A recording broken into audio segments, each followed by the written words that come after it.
I'd like to welcome up onto the stage Yassine Hajit from Biogen Digital Health Solutions. Welcome. Next up is Sai Shankar. He's the co-president and of the digital health unit of Aptar. And then we have Sam Oateson. He is the chief medical officer and co-founder of Sidekick Health. And finally, we have Jeff Dacha, CEO of OneDrop. Welcome, fellas. So Megan was just talking about, clinical trial sufficiency, right?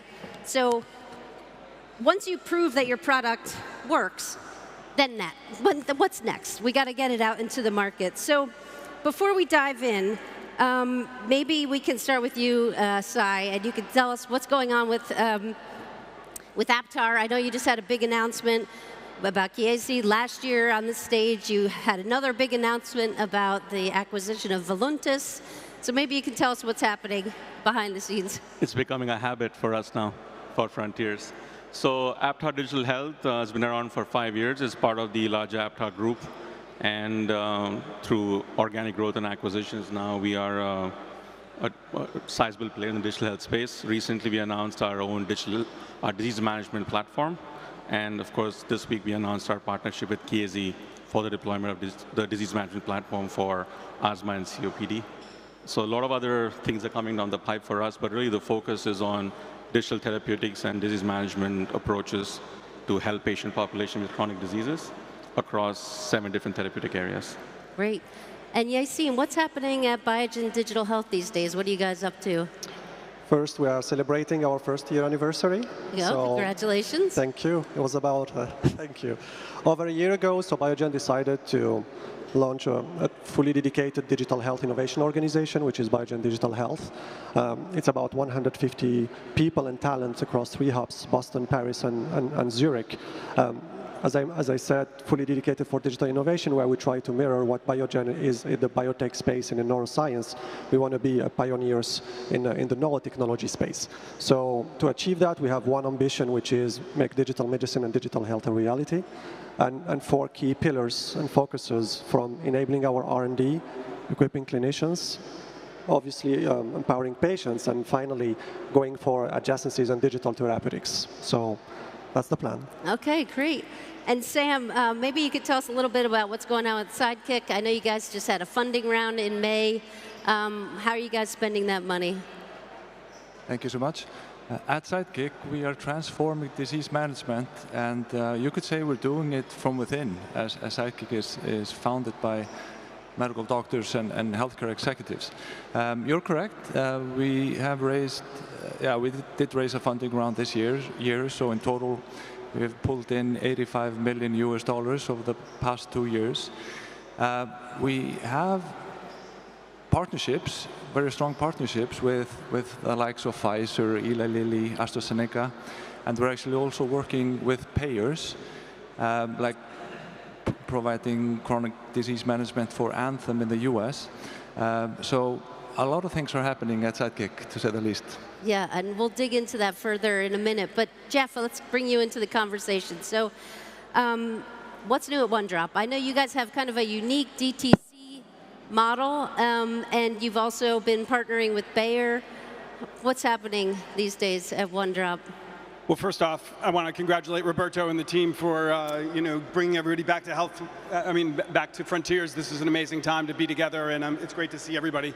At OneDrop, we're focused on transforming the lives of every single person on the planet with diabetes, and through a variety of both DTC reimbursed and employer products, we're bringing a digital platform along with devices, to market right now. We're very focused right now on bringing our CGM for type 2, continuous glucose monitor for type 2 to market. So that's really been our focus over the last year is finishing up the development of our CGM. Okay, great. Yep. And Sam, I know you mentioned your partnerships with Eli Lilly and Pfizer. When you think about bringing a DTX to market, do you feel partnering with a pharma is needed in order to get your product out there and to really scale? That's a great question, and as has rightfully been pointed out, now the evidence behind the clinical efficacy of digital therapeutic products has been accumulating very rapidly over the years, and then the question is naturally, what's next? How do we get these solutions into the hands of patients, right?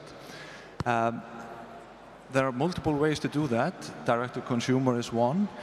Going B2B is another one, and in our instance, we are focused on providing, supporting partnerships with pharma and payers, so that has been helpful, but we also unlock synergies by being a company that is not a pharmaceutical company, because we have the ability to create synergies and augment the distribution by also going directly to the consumer in collaboration with our pharma partners. Got it. And Sai, what about you? What are some of the biggest challenges that you guys face in getting the products that you produce into the hands of your customers? I mean, similar to what Sam was saying, I think the biggest challenge is scaling from an adoption standpoint. Access is an issue. So we believe pharma has the best channel from an access perspective. They know how to scale because they have scaled drug products, and most of our solutions are integrated with the drug product as it stands. So from our vantage point, partnering with pharma, leveraging their sales network, leveraging the detailing that do with HCPs is crucial. It also helps build reimbursement models because they've been through that notion already. And if you look at the end of the day, who do patients trust the most? They're going to trust the doctor first. And if you don't convince the doctor, the chances of adoption, especially for very specific chronic diseases, is extremely hard. So even the fact that we've partnered with Chiesi, the idea is to be able to detail and really convince the HCP population that this is something that is going to be beneficial from a patient perspective. That also helps then convince the payer side of the business, because obviously that's a much taller hurdle to jump through.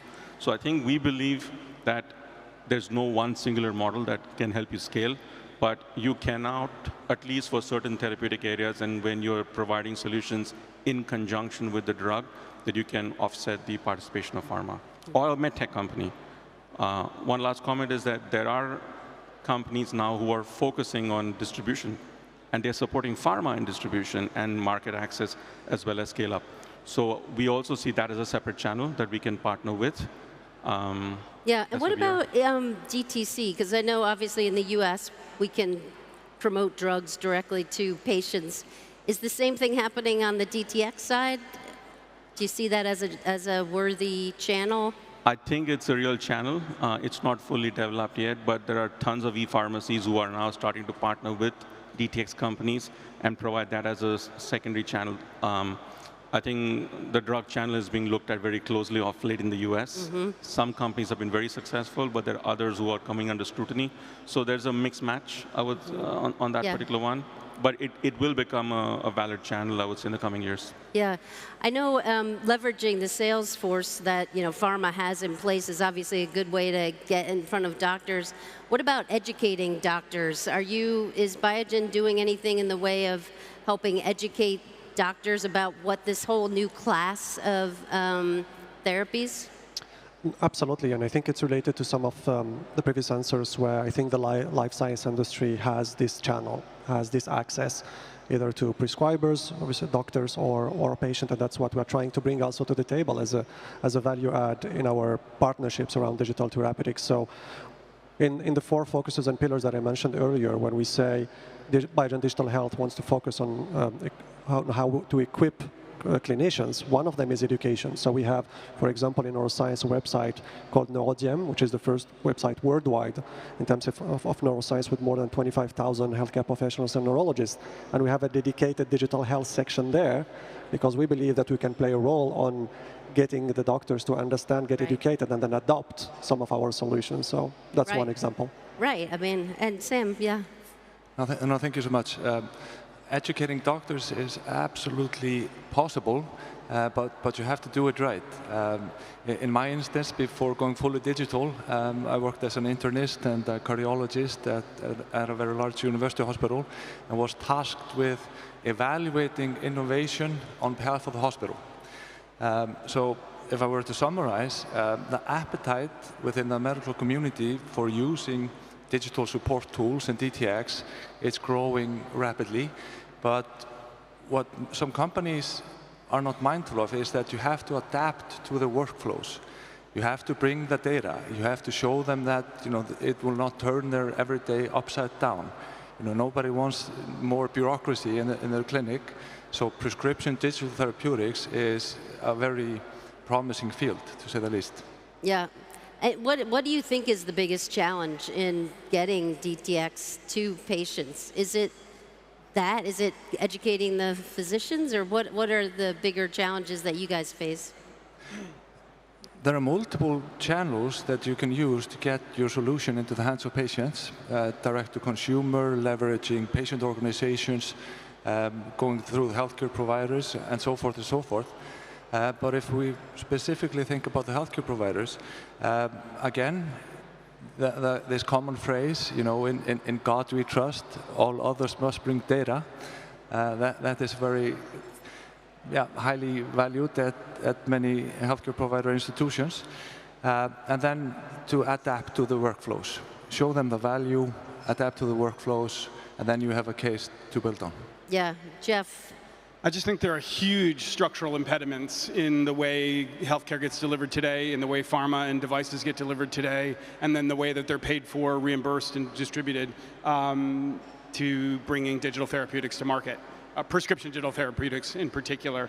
And I struggle to try to understand really how prescription digital therapeutics are going to make their way into the healthcare industry the way that it currently works. I'm not saying it can't be transformed. Yeah. I've been in the digital transformation business my whole life, yeah. So I'm hopeful. Well, even but I do struggle right now to try to understand how any prescription digital therapeutics without a device or without some other aspect attached to them like a drug are going to be successful in the market today. Yeah, I mean, and do you need to have it be a prescription digital therapeutic? Like, what do you think determines whether or not it needs to be prescribed versus?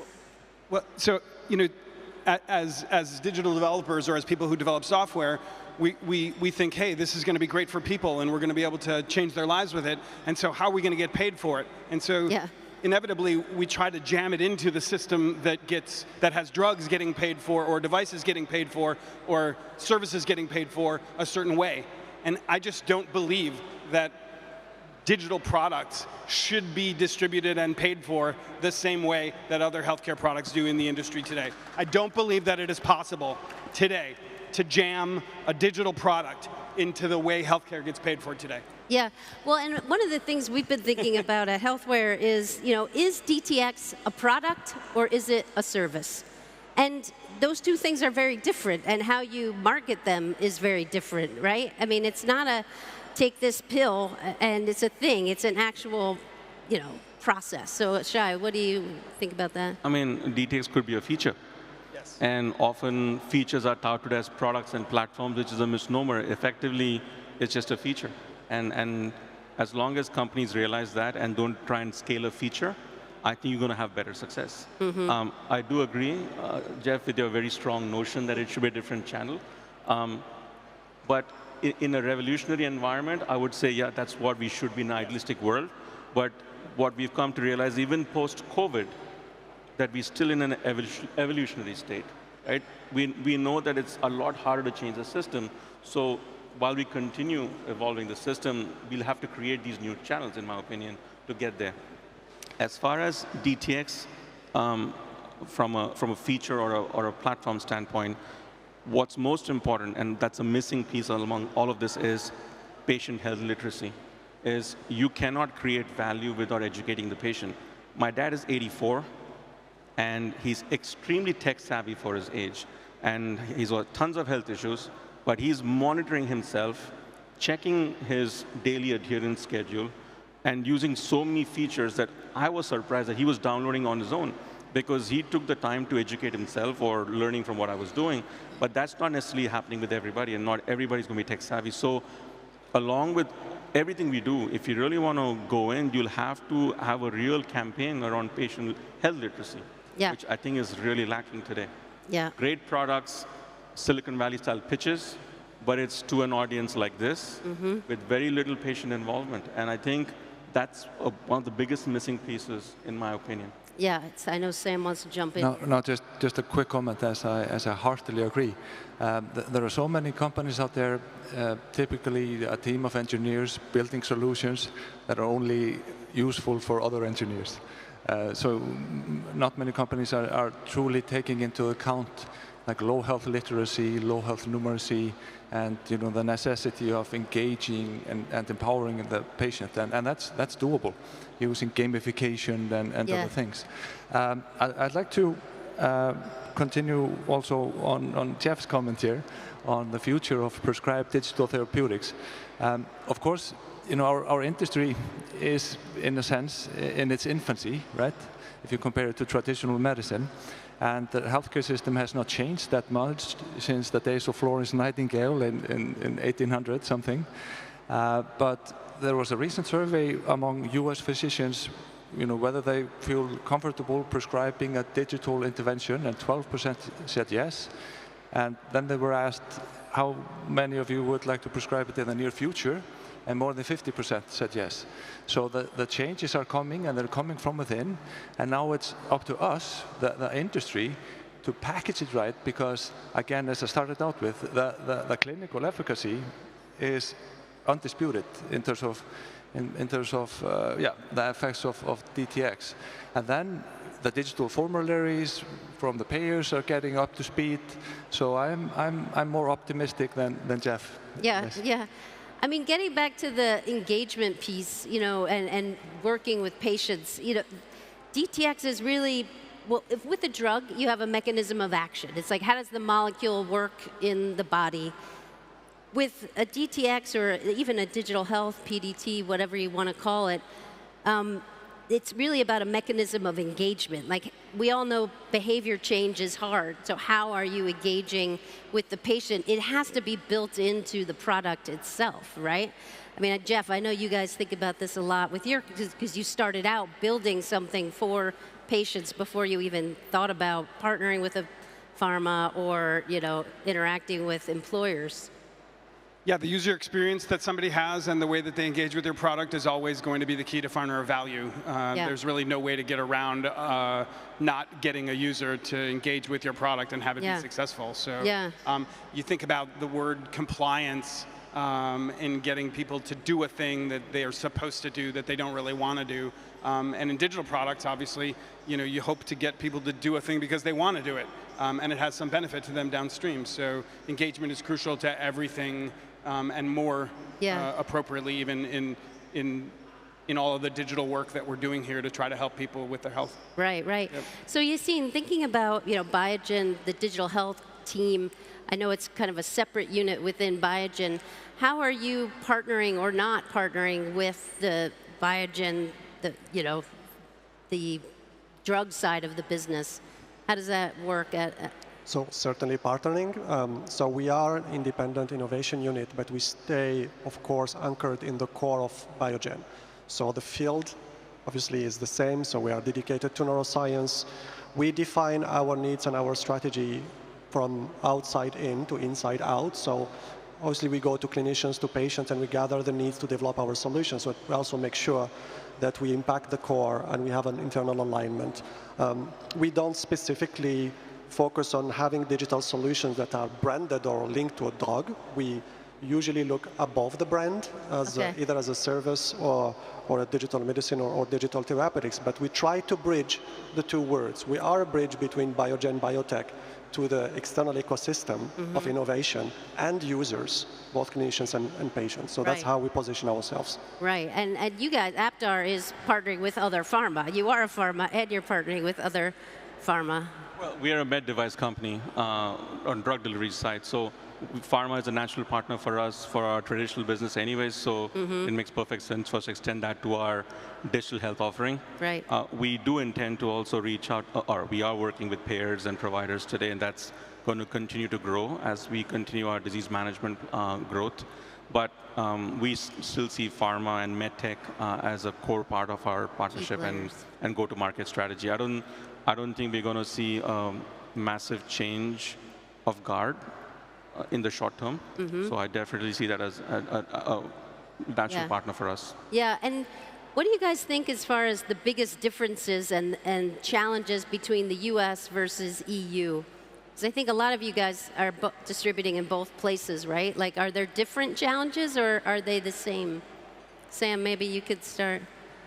Yeah, I can start commenting on this one as we, as you pointed out, we operate on both sides of the pond, so both in the US and in the EU. In many instances, the challenges are the same. You have more flexibility going direct to consumer in the US, as you pointed out. When it comes to healthcare providers, and again, we need to be mindful of not talking about all channels for distribution simultaneously. So to keep the discussion focused in terms of the healthcare provider route, which is one of many, the challenges are very similar. It's adapting to workflows. Many companies have the assumption that they can, disrupt the existing electronic medical record companies that are already operating within the healthcare providers and so forth. That is a very common misconception. So similar challenges, but similar opportunities as well. Yeah.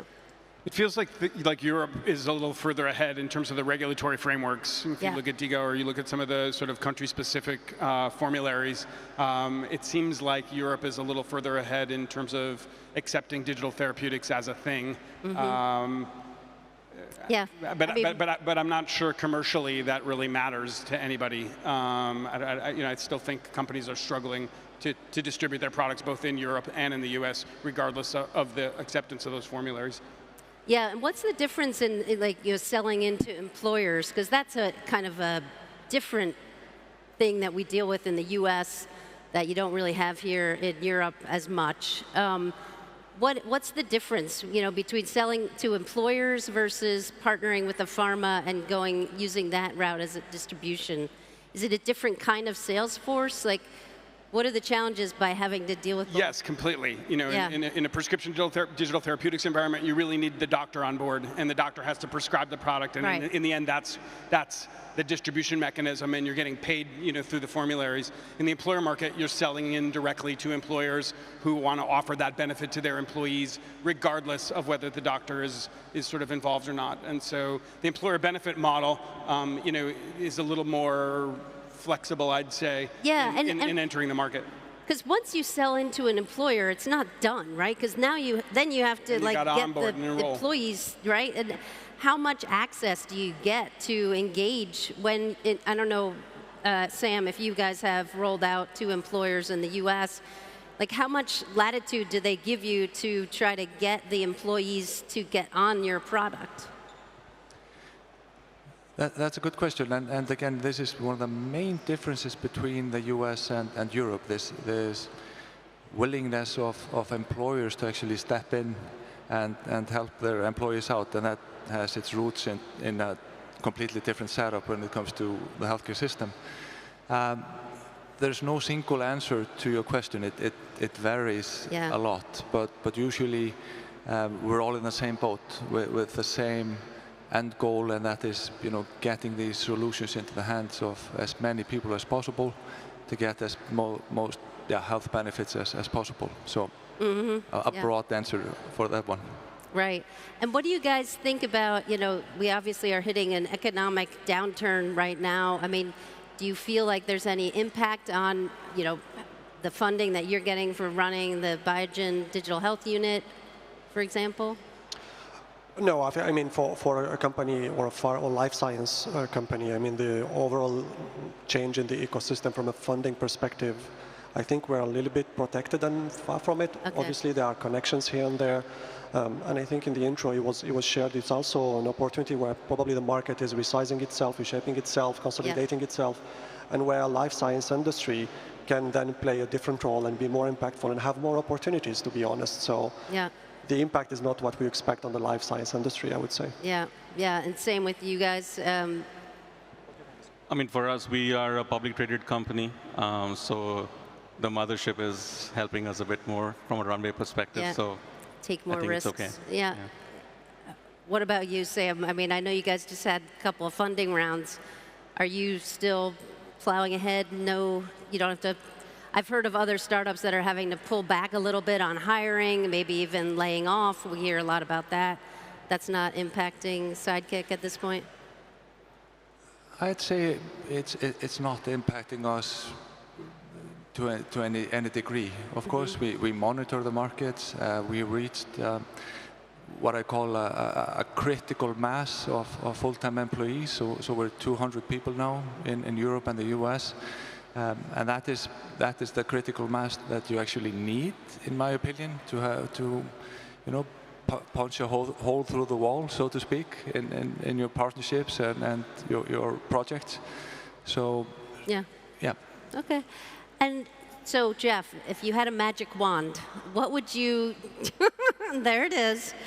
What would you want to do to break down barriers or challenges to getting your products out into the market here and in the U.S.? What do you think is the biggest blocker? Wow, that's a tough one. I mean, I think we have 2 minutes. I think there are just huge structural impediments today in the way healthcare is delivered, both globally in Europe and in the U.S. And it's really a drag on the kind of innovations that everybody in this room is trying to work on. It's not necessarily just regulatory; it's structural. Yeah. And so whether it's in the way products are developed, the way that evidence needs to be generated to support them, the way that you get physicians on board to understand and prescribe or recommend or adopt your product, the way that consumers are thinking about their health in general. They look at healthcare as sick care. Yeah. We aren't talking about prevention, we aren't talking about food, we aren't talking about exercise, we aren't talking about the things that really drive health care. And so, in my mind, there's just a massive structural impediment to the way sick care today is delivered both in the US and globally. Right. And then the way really smart, innovative people are trying to pick up that baton and change the way we stay healthy. Yeah, I mean, there's been so much talk about value-based care, like that it's coming. I feel like it's been 10 years and they keep saying value-based care. It's not coming. Where is it? I would say, look, at-home care is changing. And COVID has made it even more relevant for us for at-home care. The whole hospital-to-home automation is happening. Patients are getting more literate about their health and they're researching, and Dr. Google is not great, but at least the start point. It's going to change, it's going to evolve. 20 years back, you had only tablets and injections that can be given to you in a doctor's office. And then when auto-injectors came in, they said, oh, it's nice to have. I'm not really sure a patient's ever going to self-inject. And guess what? They do. Look at the entire insulin business now. And then digital came along. It's nice to have, it's an app you download, and I need it for free because apps should be free. Yeah. Right? That's the logic. Right. But eventually that's going to change, because the narrative around what value it brings and how it can change the entire user interface and ecosystem will change. And it's happening. It's not happening at the pace that all of us here would like it to happen, but it's happening. Yeah. So it's just a matter of time. Agreed. Before now, digital is not digital. It's part of your patient journey. And that's the future I'm hoping will happen sooner than later. Yeah, we have a few. On that. Oh. I think just to add what you just said, Sai, and it was what I've heard in the discussion, I think what we all need to do while we're working in this innovative journey, we need, of course, to be humble and understand that we are all like building the bridge while working on it. Yes. And while it's exciting, while innovation goes very fast, sometimes technology goes ahead of the needs, but we need to go back to the needs. The value, the patient, the engagement, all what we're talking about will go back to, are we solving problems? Are we adding value? If not, we are creating apps only. And then we will get back to those questions. So go back to the needs, go back to the patients. That's where we're going to create value. Exactly. You're building a plane as we are flying it, not just building a bridge. Both. Where there's a bridge and as we're going. Yeah, it's every metaphor. But yeah, I mean, it's all about creating value, right? For the patient, and also demonstrating that value to the physician so that they recommend it to their patients. Anything you want to add in the last? Well, I didn't really 50 answer the question before, but if I was going to wave a wand, I would give everybody the devices that they need to get the data and information they need from their bodies to be empowered to make choices to stay healthy versus entering into the sick care system. Yeah. And really that's where I think digital health is really going to drive all the benefit, is in this closed loop systems of giving precision information about a person's body and what's going on, and the ability to make a choice in the moment to stay healthy and stay out of the healthcare system. I think we should wrap it there. Thank you, guys. Mic drop. Thank you.